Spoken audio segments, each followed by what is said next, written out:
Disebut dimaksud dengan computational thinking atau disingkat CT ya. Atau berpikir komputasional disingkat BK seperti apa kecerdasan artifisial ya. Itu kan apa istilah bahasa Indonesianya ya. Tapi mungkin kita lebih apa sering AI gitu ya. Nah, ini juga gitu. Mungkin kalau apa singkatan CT gitu ya.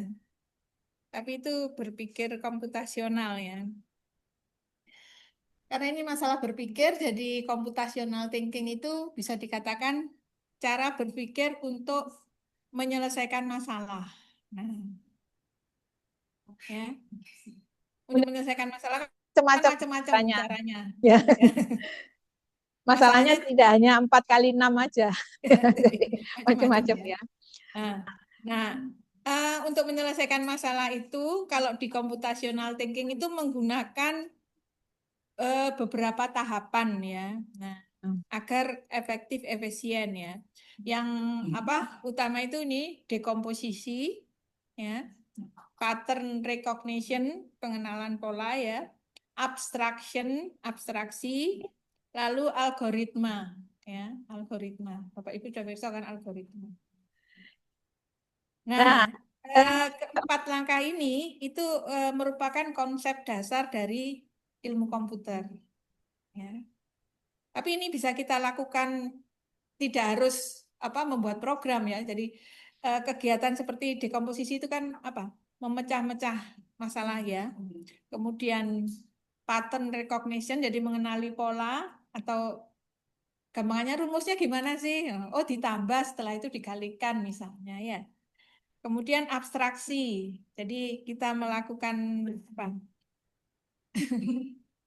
Ya, seperti matematis ya. Matematika itu kan abstrak ya. Jadi abstraksi kita nggak melihat apa, misalnya kita mengalihkan, kita kan tinggal mengalihkan bilangannya, tidak peduli itu dua itu apa 2000 apa 2 kilo, apa ini ya. Nah, kemudian algoritma itu caranya. Kenapa kita sampai ke situ? Karena nanti biasanya kalau komputer itu akan lebih mudah kalau ada algoritmanya, ya. Jadi ada langkah-langkahnya. Nah, langkah-langkahnya itu bagaimana? Nah, mengapa Siti tadi ya, Siti penting ya, berpikir komputasional rasional ya. ya. Kenapa loh kalau kita memecahkan, ya memang tidak semua masalah ya, tapi kalau memecahkan ada permasalahan itu kita perlu pakai Siti ya. Nah, atau kita perlu mempunyai kemampuan untuk berpikir komputasional gitu ya. Juga apa murid-murid kita ya, siswa-siswa kita. Pertama supaya terampil berpikir komputasional. Jadi keempat langkah tadi ya. Nah, kemudian bisa menghasilkan solusi ya atau menyelesaikan masalah ya. Ya, menyelesaikan permasalahan kan tujuannya itu.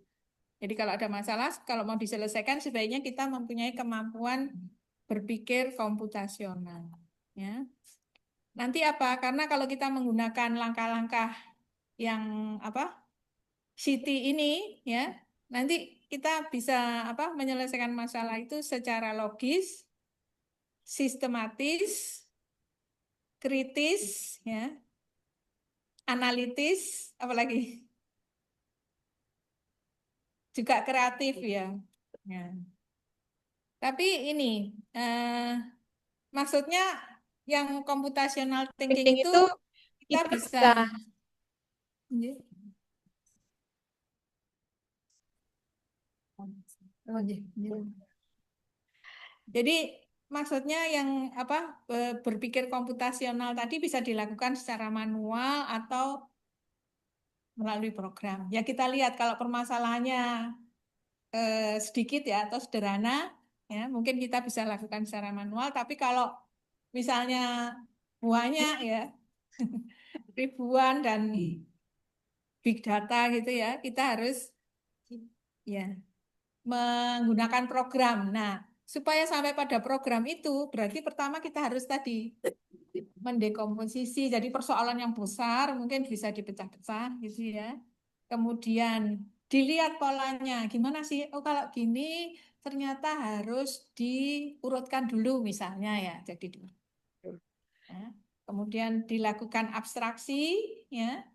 Terus disusun algoritmanya, langkah-langkahnya apa. Nah, biasanya kalau sudah sampai algoritma ini akan lebih mudah kalau kita mau membuat programnya di komputer kan. Ya Ya kan kan kalau kalau apa komputer kan mesti harus tahu algoritmanya kayak apa sih. Harus urut, harus apa pakai if terus pakai mungkin pakai diulang-ulang gitu ya. Misalnya mau jalan ke kanan gitu hanya menjalankan ini ke kanan itu hari berapa apa X-nya apa Y-nya yang ditambah gitu ya. Diulang-ulang. Nah, itu Bapak Ibu eh, tentunya sudah ini ya. Eh, nah, ini jadi nanti perlu kita supaya eh, membuat atau menghasilkan siswa-siswa yang computational thinkers ya. Jadi kalau ada permasalahan itu bisa diselesaikan menggunakan ini ya. Nah, ini adalah apa 4 pilar yang saya sebutkan tadi ya, dekomposisi, pattern recognition, kemudian abstraksi dan algoritma ya. Nah, mungkin kita eh, bisa apa ya dijabarkan seperti ini ya. Jadi di komposisi mungkin kita kan apa permasalahannya nanti besar ya. Jadi sebaiknya kita jadikan yang lebih kecil atau yang lebih sederhana ya. Yang kompleks jadi lebih sederhana. Nah, dari masing-masing itu tadi kalau permasalahan itu sudah dibagi-bagi yang lebih kecil, yang lebih sederhana, kita lihat ininya ya kesamaannya mungkin ya. Jadi itu nanti kan nanti ada polanya ya. Nah, pola atau rumus gitu ya. Kalau di matematika itu seperti rumusnya apa ya. Nah, kalau sudah melihat itu kita abstraksikan. Jadi kita lihat masalahnya apa sih sebetulnya. Oh, ini harusnya hanya dicari yang paling gede gitu ya. Itu aja. Nah, gimana? Nah, nanti tergantung ininya permasalahannya ya. Nah, setelah tahu permasalahannya secara abstrak, kita susun ini algoritma, langkah-langkah untuk menyelesaikan permasalahan tadi. Kalau bisa secara manual ya manual aja. Kalau misalnya banyak sekali ya, nah mungkin kita perlu membuat programnya. Tapi kalau membuat program itu kalau sudah ada algoritmanya kan lebih mudah daripada tidak ada algoritmanya, gitu ya. Oke. Nah, eh, ini saya melihat dari Kemendikbud ya. Eh, kalau siswa SMA atau SMK gitu ya, itu karakteristik berpikir komputasionalnya bagaimana gitu ya. Nah, di jenjang SMA atau SMK ini diharapkan ini pembelajarannya kontekstual ya, sesuai dengan situasi yang dihadapi peserta ya. Ya, jadi sesuai kalau SMA ya, kira-kira anak SMA gimana? Nah, mungkin sekarang seperti yang saya bilang tadi, anak SMA sekarang gen apa? Gen alfa apa? Gen beta.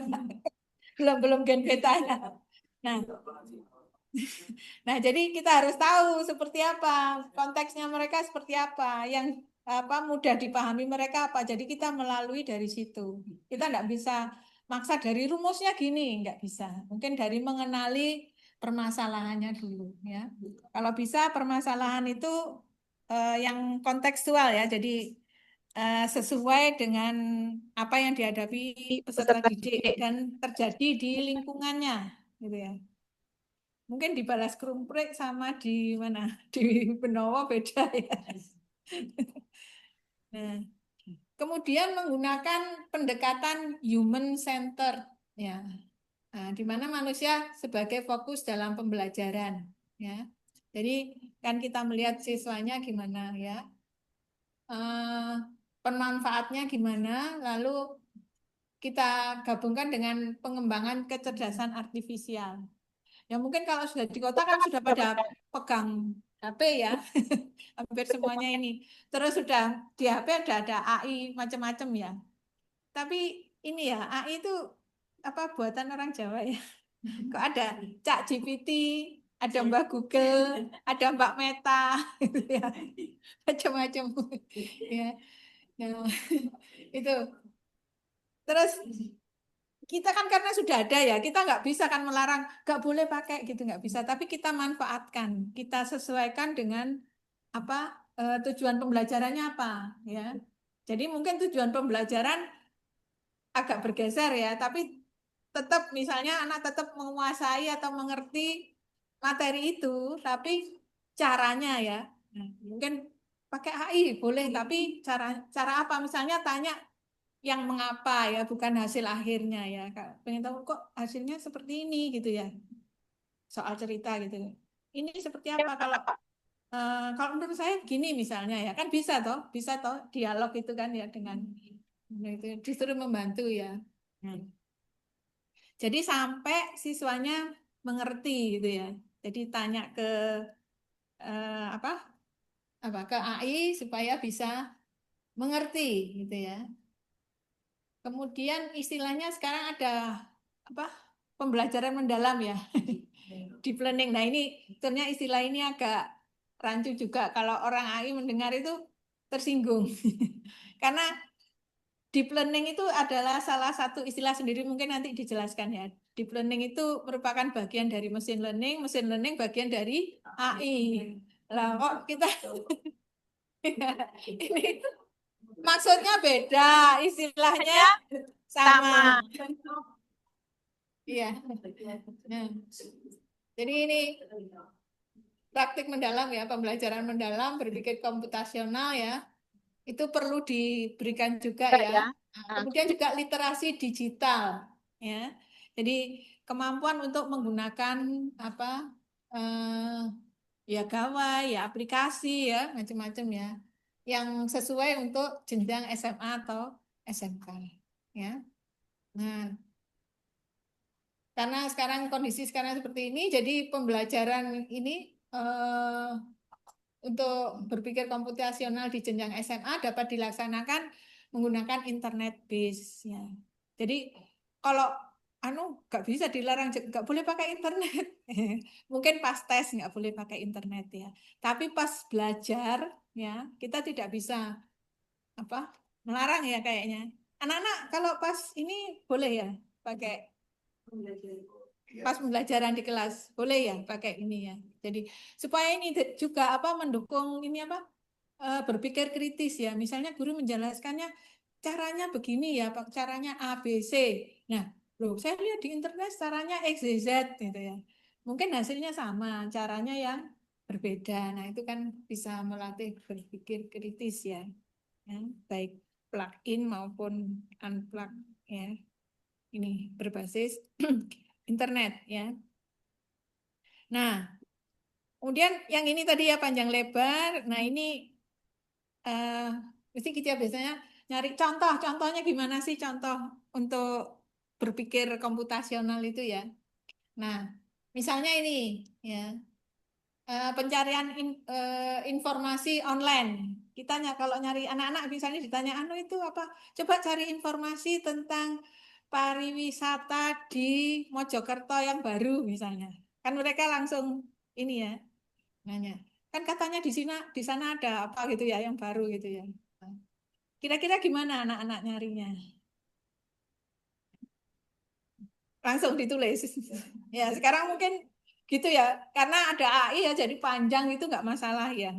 Kalau dulu waktu kita cuma masih Google aja, nyarinya kan mungkin perlu ini ya, perlu kata kunci ya. Jadi kita apa sih yang dicari itu, gitu ya. Jadi apa? Kalau apa yang kita cari itu kompleks gitu ya. Kita cari, kita pecah-pecah ya, kita cari kata kuncinya ya. Yang kata kuncinya itu baru dimasukkan di pencarian nanti. Kemudian eh, pengenalan polanya bagaimana ya? Ini mengenali pola relevansi hasil pencarian dengan pertanyaan yang diajukan. Ya. Kan mungkin ya kalau pariwisata di Mojokerto Mojokerto sih sih gampang. Pariwisata di desa apa gitu ya di Mojokerto gitu kan kita nyarinya mungkin apa di Mojokerto itu ya kita cari yang lebih di ini yang apa istilahnya air air panas gitu ya. Air panas berarti putih kata kuncinya kan air panas, ada ini, ada ini. Nah, sesuai enggak dengan yang kita cari tadi ya? Ini ini pengenalan pengenalan polanya. polanya ya. Kemudian kita mungkin perlu juga melakukan abstraksi ya. Jadi menyederhanakan informasi dengan membaca cuplikan atau ringkasan dari sebuah artikel. Ini kayaknya AI sudah bisa ya sekarang kalau ada artikel kita minta untuk rangkum ya. Nah, kita ini melakukan rangkuman bisa dibantu. Nah, kemudian algoritma menerapkan langkah-langkah pencarian yang efektif. Ini dulu mahasiswa sini pernah gitu ya, jadi bikin aplikasi eh, apa? Ya, pariwisata. Saya bilang Mojokerto karena kebetulan dia juga Mojokerto. Jadi nanti eh, dari pertanyaan si pengguna ini juga bisa dijadikan apa? Masukan, dijadikan input gitu ya. Jadi untuk nyari juga. Jadi algoritmanya gimana?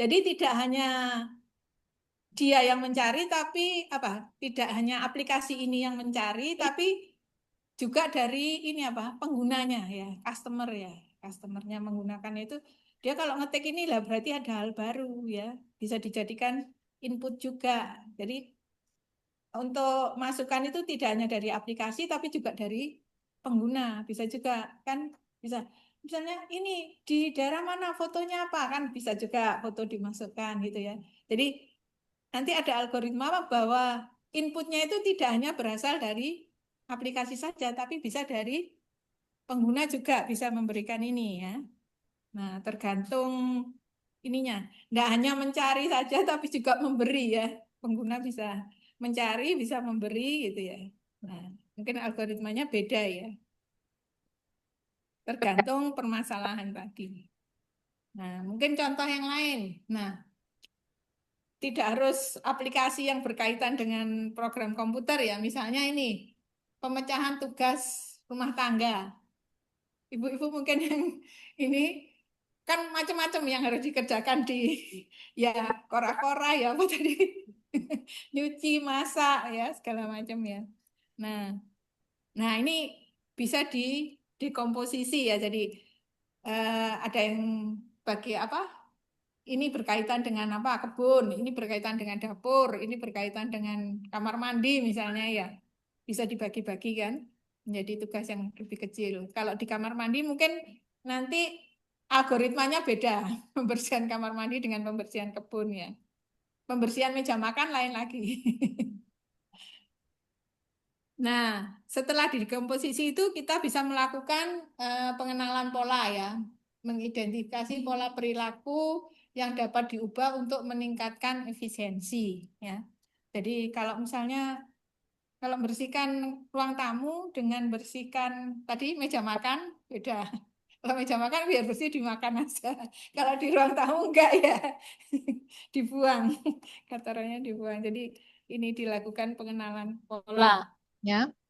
Lalu mungkin Mungkin ada ada abstraksi, abstraksi, ya ya, bisa dikatakan menyederhanakan menyederhanakan rutinitas harian. harian. Ya. Ya. Jadi Ini sebaiknya yang dibersihkan dulu mana? Mungkin kamar tidur dulu, baru ruang tamu gitu ya. Yang terakhir kebun mungkin ya, halaman gitu ya. Kalau halamannya nggak ada, enak sekali. Ya, nggak usah bersihkan. Oke. Kemudian algoritma. Jadi membuat jadwal ya, misalnya algoritma membuat jadwal atau kalau baca checklist ini ya, sih supaya lebih ini apa? Lebih efisien ya. Jadi misalnya dibersihkan dulu dari mana? Dari belakang ke depan gitu ya. Nah, kan lebih ini mudah enggak belakang, depan, tengah itu kan enggak ini ya. Jadi maksud saya computational thinking itu tidak melulu harus dibuat program komputernya. Bisa juga ini apa dalam masalah sehari-hari ya. Mungkin contoh lagi ini rencana perjalanan ya. Nah, ini kita di komposisi. Misalnya mau kemana? Mau dari Surabaya ke Tanah Grogot. Bapak Ibu tahu Tanah Grogot? Nggak tahu. Nggak ada yang tahu. Saya bulan kemarin baru tahu. Soalnya anak saya tiba-tiba ditugaskan di Tanah Grogot. Jadi kan nyari tahu nih di map Tanah Grogot di mana. Ternyata di Kalimantan. Kalimantan mana? Kalimantan Timur. Oh, kalau ke sana terus bagaimana? Ternyata ada beberapa cara. Bisa naik pesawat dulu, terus bisa lewat IKN. Ternyata bisa lewat IKN. Tapi lewat IKN itu ternyata harus muter. Ya. Jadi kayak dari Balikpapan mau ke Tanah Grogol itu ada Teluk. Nah, kalau lewat darat bisa lewat IKN tapi sekitar 3 jam. Tapi kalau lewat Teluk itu hanya 1 jam. Nah, jadi kan kita harus bisa ini ya dikomposisi gitu ya. Jadi harus gimana? Oh, habis ini naik ini, habis ini naik ini gitu. Nah itu kan tergantung perjalanannya kemana ya. Nah, terus pengenalan pola ya, mengidentifikasi pola harga tiket atau akomodasi untuk memilih waktu yang tepat. Nah ini kalau saya minggu lalu kebetulan ke Jogja, Sabtu pagi acaranya kan Minggu malam ya. Jadi Senin pagi maunya pulang supaya bisa masuk kerja ini bisa bisa pinjer ya. Tapi karena sudah pesen tiket kan harus sebelumnya ya kita harus tahu kalau enggak kan tinggal dikit wah tinggal dikit ini. Nah itu termasuk ini ya kita harus mengidentifikasi harga tiket yang mana yang ini keretanya kan macam-macam ya. Ini ada yang ekonomi ada yang ini. Nah tergantung apa biaya akomodasi juga ya ini. Nah pokoknya nyampe kan walaupun itu eksekutif apa ekonomi walaupun itu di apa gerbong depan maupun gerbong yang belakang ya kan tetap nyampainya sama jamnya sama ya jadi itu harus di ini nah itu bisa kita rencanakan yang mana jadi milih-milih ininya gitu ya terus abstraksi ya jadi nah kita kalau kita pengennya kan perjalanannya efisien efektif murah gitu ya nah dan kalau bisa cepat biasanya kalau cepat itu mahal ya. Ada naik pesawat dengan naik tadi kayak tadi itu bisa kita naik apa kapal ya, tapi ini besoknya baru nyampe. Kalau kapal apa kalau pesawat cuman 1 jam gitu ya misalnya. Nah itu kita juga harus ini ya. Jadi untuk rencana perjalanan ya. Nah, kemudian setelah itu semua kan kita bisa nyusun algoritmanya. Kita jam sekian harus sini, jam sekian harus di sini, jalan mungkin ya. Ini kalau kita inginnya kan mesti ingin perjalanan yang efisien, efektif, murah, cepat. Kalau mau itu jadi harus direncanakan ya dengan baik ya, menggunakan computational thinking. Nah, ini contoh yang lain ya. Misalnya manajemen keuangan pribadi. Ya. Pendapatannya sekian, terus anunya apa gitu ya. Kita bisa dekomposisi kan kebutuhannya apa-apa saja ya. Nah, itu kan ada butuhnya untuk makan, untuk ini baju misalnya ya, untuk pulsa. Sekarang pulsa itu kebutuhan primer apa sekunder? Primer. Ya, jadi mungkin anggaran dipercaya primer dulu, nanti sekunder kalau ada ya gitu kan. Ya, kita kan sebetulnya sudah melakukan ini ya. Jadi kita sebetulnya sudah melakukan computational thinking walaupun secara sederhana ya. Walaupun hanya di komputer kita sendiri ya. Kita punya komputer kan? Ya. Katanya the ear, behind the ear. Kemudian ini ya pengenalan pola, mengidentifikasikan tren dalam pengeluaran ya. Untuk mengidentifikasi mungkin ada yang bisa dihemat gitu ya. Kalau ini gitu ya. Ya. Jadi sebetulnya kita sudah melakukan ini ya, computational thinking ya. Tinggal kalau kita nanti ini arahnya ke program. Kalau permasalahannya besar. Kalau keuangan pribadi mungkin kita bisa ini ya, handle sendiri dengan komputer kita. Tapi kalau misalnya keuangan sekolah ya, keuangan perusahaan. Ya, nggak mau kita harus bikin program ya. Tapi langkah-langkahnya sama. Mana sih pos-posnya ini ya, kan gitu.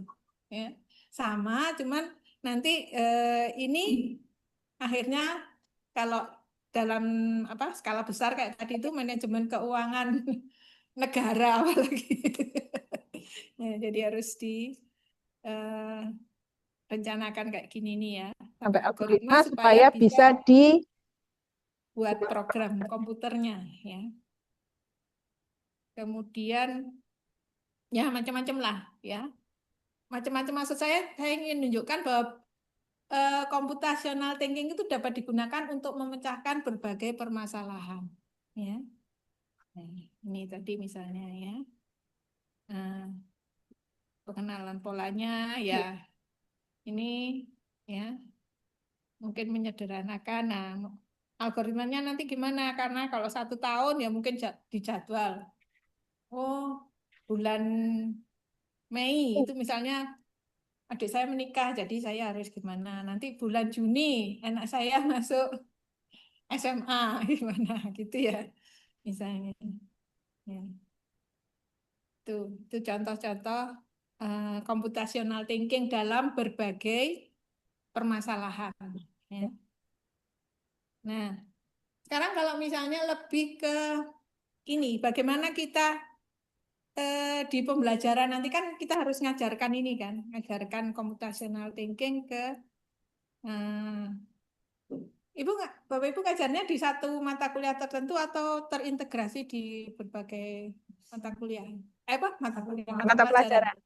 Banyak, hanya satu ini. Ya, tapi harapan kita kan siswa itu kan dapat macam-macam mata pelajaran kan, ada agama, olahraga, matematika, ya, sampai ya. Jadi katakanlah kalau nanti siswanya itu pada pembelajaran matematika, misalnya dapat permasalahan apa yang bisa Bisa diselesaikan diselesaikan. dengan computational thinking ya. Misalnya ada masalah matematika ya. Nah, yang apa tidak ada rumus langsungnya ya. Jadi harus diselesaikan gitu ya. Nah, itu bisa menggunakan mathematical thinking tadi. Jadi didekomposisi apa sih sebetulnya permasalahannya kan gitu. Terus apa tadi pengenalan pola. Oh, ternyata kalau ini bisa dijadikan matriks ya. Nah, matriks kan ada ininya ya.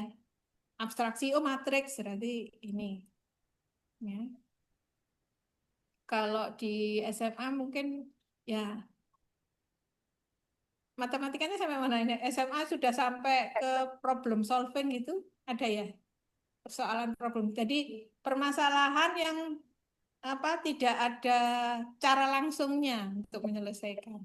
Misalnya tidak ibu membeli gula 3 kilo, setiap kilo harganya ini kan nggak gitu. Berapa uang ibu kan nggak gitu aja ya. Permasalahannya kan macam-macam. Kadang-kadang, oh ini ternyata harus menggunakan integral setelah dikomposisi itu misalnya ya.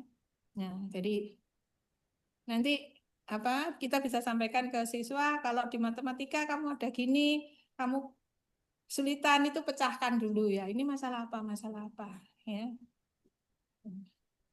Nah, kemudian Mungkin di matematika itu banyak rumus kan ya.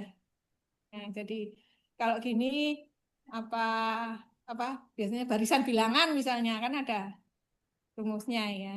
Nah, itu kita bisa sampaikan ke siswa nanti di matematika. Nah, misalnya pembelajaran sains ya. Kalau sains apa? Biologi, fisika disendirikan ya. Biologi, fisika, kimia ya. Ya.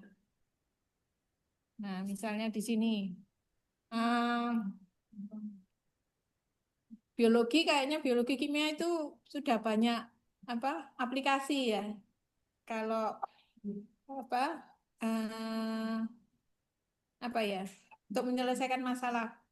Saya pernah lihat itu terutama di sini tuh karena banyak ya yang bikin aplikasi ya tidak cuma mengerjakan soal aja tapi gimana kalau mencampur zat ini sama zat ini gitu ya misalnya kan ada itu aplikasinya nggak langsung mencampur sendiri, tapi karakteristik zat ini gimana, karakteristik zat ini gimana.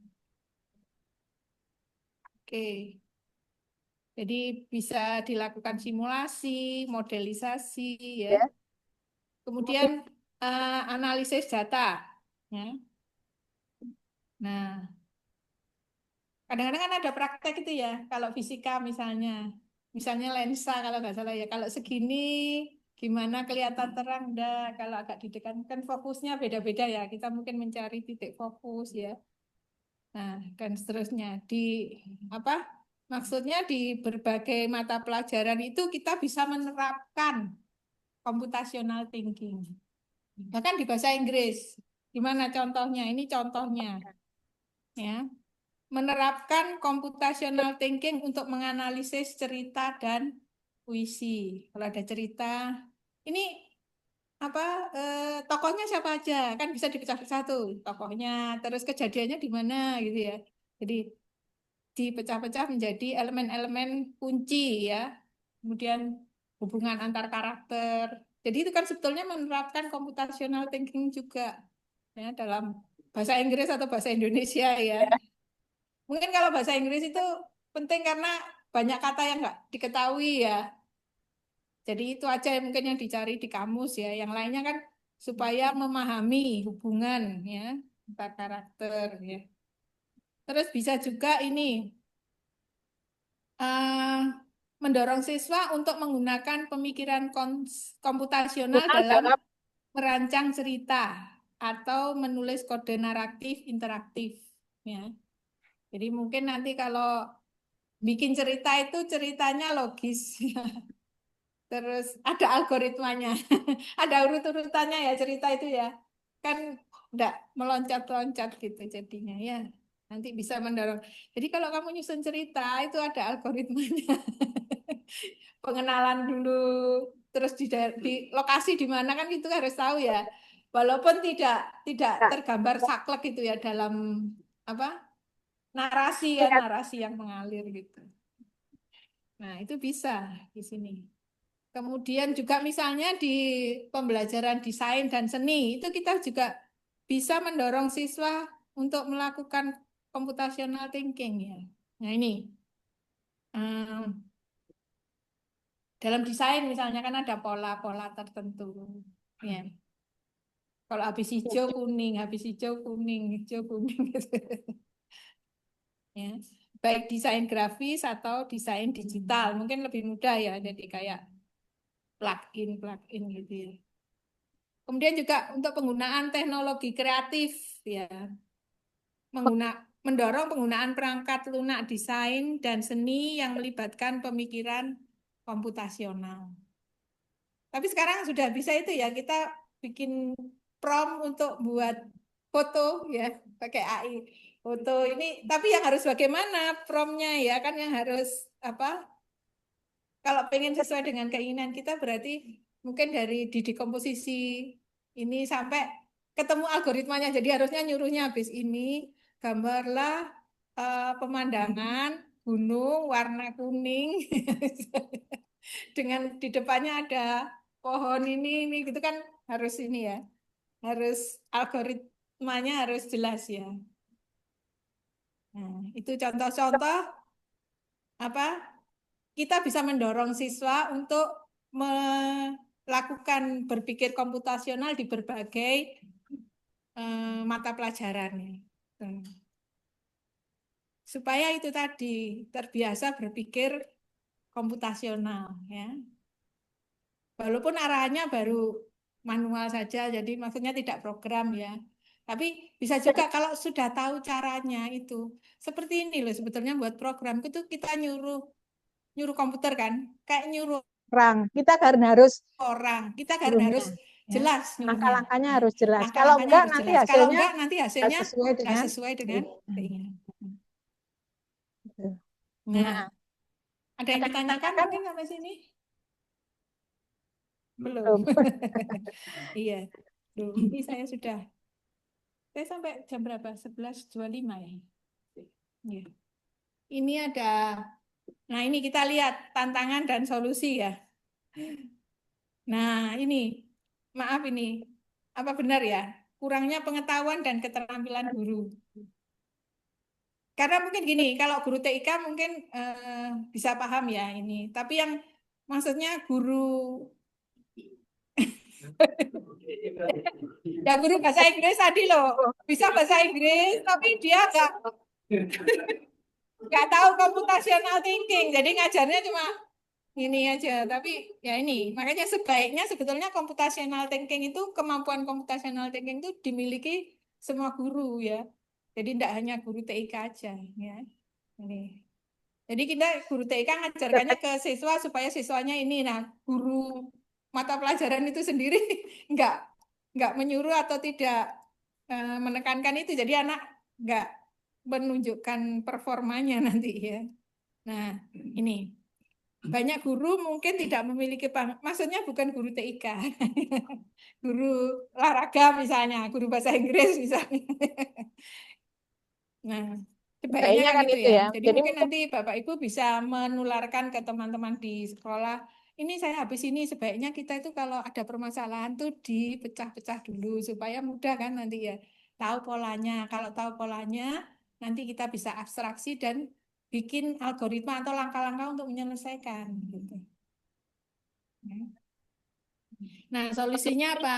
Ini menyelenggarakan pelatihan dan workshop reguler untuk guru. Mungkin ya sekarang ini, nanti Bapak Ibu menularkan ke teman-teman yang lain ya, teman-teman guru yang lain ya.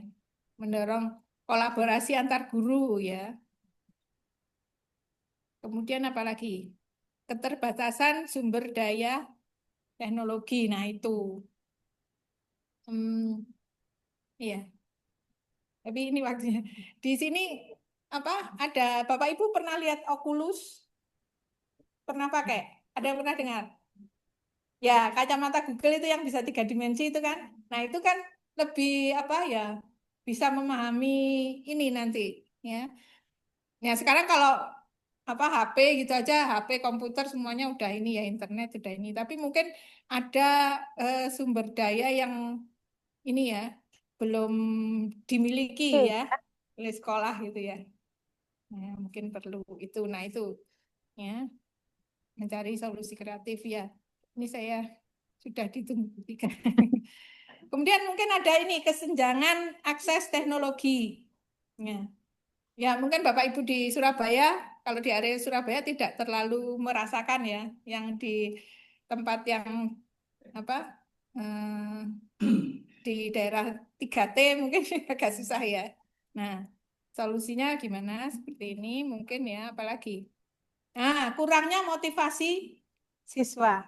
Tapi tapi kan kalau sekarang siswa sekarang kan mungkin mudah ya, tapi caranya ya, bukan anak-anak itu bukan di apa kayak ditekan gitu, enggak, tapi kayak diajak gitu ya, bukan disuruh ya, tapi diajak. Ya, mungkin seperti itu ya. Nah ini, oke. Kurangnya kesadaran dan dukungan dari dari pihak berkepentingan. Nah ini dari sekolah, dari dinas, dari ini ya mungkin ya. Oke Bapak Ibu. Eh, itu tadi yang bisa saya sampaikan ya. Selamat melakukan pelatihan. Kan ini saya masih awal. Saya ini ngompori. Jadi biar hangat, biar semangat gitu ya. Jadi when you are good at computational thinking, but ya udah ngerti kan computational thinking ya, but not writing code. Jadi nggak bisa di writing code. Berarti I know what I have to do. Jadi tahu, tapi I don't know the syntax. Syntax itu maksudnya coding ya, coding to do it ya. Nah ini nanti makanya setelah ini akan ada beberapa beberapa apa apa sesi ya ya yang yang akan mengajarkan mengenai ini masalah salah singkat sintaknya, codingnya bagaimana ya. Jadi selamat pelatihan. Saya baru awal. pelatihan. Saya baru awal ya. Saya kira itu Ya, saya kira eh, itu nanti eh, materi ini nanti materi saya ini upload di saya upload Google di Classroom. Google Bapak Ibu Classroom. sudah Bapak Ibu sudah ya ini ya semua. bisa. Ya, Ya, nanti nanti saya saya taruh di taruh di sana. sana. Oke. Oke? Oke. Ya, Ya, matur matur nuwun. nuwun. Ini kayaknya nggak ada waktu untuk diskusi, bisa diskusi di Google Classroom ya, Bapak Ibu. Oke. Oke. Saya akhiri. Wassalamualaikum warahmatullahi wabarakatuh.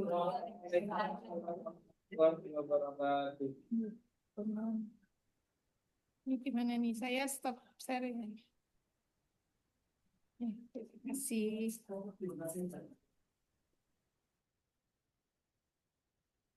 Monggo Bu Tika.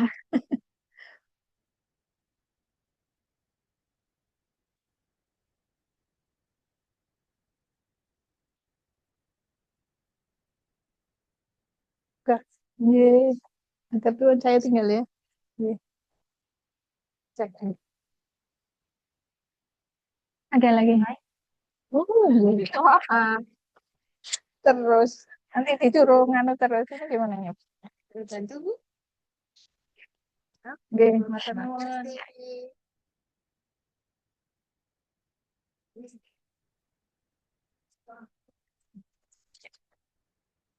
Pak Ibu ini Mas. Ya, baik. Apa berarti? Sesi